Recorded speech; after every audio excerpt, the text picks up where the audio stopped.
शारदीय नवरात्र के पावन पर्व की शुरुआत हो चुकी है और पूरा देश नवरात्रि का पावन पर्व धूमधाम से मना रहा है। आज 5वां नवरात्र है। नवरात्रि के 5वें दिन स्कंद माता की आराधना की जाती है। भगवान शिव और माता पार्वती के पुत्र कार्तिकेय को स्कंद के नाम से भी जाना जाता है। भगवान स्कंद को माता पार्वती ने परीक्षित किया था, इसलिए माँ दुर्गा के 5वें स्वरूप को स्कंद माता कहते हैं। एक पौराणिक कथा के अनुसार एक तारकासुर नाम का राक्षस था, जिसका अंत केवल भगवान शिव के पुत्र के हाथों से संभव था। तब माँ पार्वती ने अपने पुत्र स्कंद यानी कार्तिकेय को युद्ध के लिए परीक्षित करने के लिए स्कंद माता का रूप लिया था।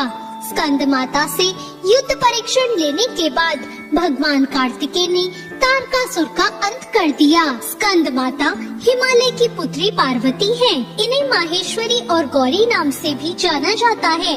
पर्वतराज हिमालय की पुत्री होने के कारण इन्हें पार्वती कहते हैं। इसके अलावा महादेव की पत्नी होने के कारण इन्हें माहेश्वरी नाम दिया गया और अपने गौरवर्ण के कारण इन्हें गौरी कहा जाता है। माता को अपने पुत्र से अति प्रेम है। यही कारण है कि माँ को अपने पुत्र के नाम से पुकारा जाना उत्तम लगता है। मान्यता है कि स्कंद माता की कथा पढ़ने या सुनने वाले भक्तों को माँ संतान सुख और संपत्ति प्रदान करती है। भगवान स्कंद बाल रूप में इनकी गोद में विराजमान है। इन माता की 4 भुजाएं हैं। माता ने अपने 2 हाथ में कमल का फूल पकड़ा हुआ है। ये दाईं तरफ ऊपर वाली भुजा से स्कंद को गोद में पकड़े हुए हैं और नीचे वाली भुजा में कमल का पुष्प है। बाईं तरफ ऊपर वाली भुजा में वर मुद्रा है और फिर नीचे वाली भुजा में कमल पुष्प है।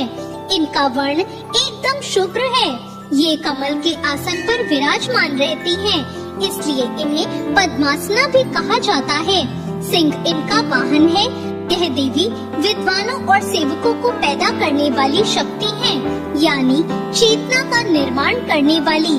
कहते हैं कि कालिदास द्वारा रचित रघुवंशम महाकाव्य और मेघदूत रचनाएं स्कंद माता की कृपा से ही संभव हो पाई हैं। जिन लोगों को संतान प्राप्ति में बाधा आ रही हो, उन्हें माँ के इस स्वरूप की पूजा करनी चाहिए। आदि शक्ति का यह स्वरूप संतान प्राप्ति की कामना पूर्ण करने वाला माना गया है। स्कंद माता की पूजा में कार्तिकेय कुमार का होना जरूरी होता है। स्कंद माता को भोग के रूप में केला अर्पित करना चाहिए। माँ को पीली वस्तुएं अति प्रिय होती हैं, इसलिए केसर डालकर खीर का भोग लगाएं और भक्ति भाव से देवी का पूजन करें और उनकी कृपा प्राप्त करें। देवी की कृपा से घर में सुख शांति और समृद्धि होती है।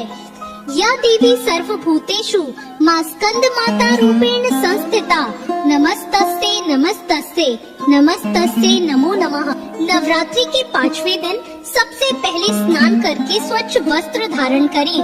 पूजा स्थान पर चौकी पर स्कंद माता की तस्वीर या प्रतिमा स्थापित करें। प्रतिमा का गंगा जल से शुद्धिकरण करें। अब एक कलश में पानी लेकर उसमें कुछ सिक्के डालें और उसे चौकी पर रखें। इसके बाद स्कंद माता को रोली कुमकुम लगाएं और नैवेद्य अर्पित करें। अब माँ की आरती उतारें। आरती के बाद सभी को प्रसाद बांटें। तो ये थी आज की कथा।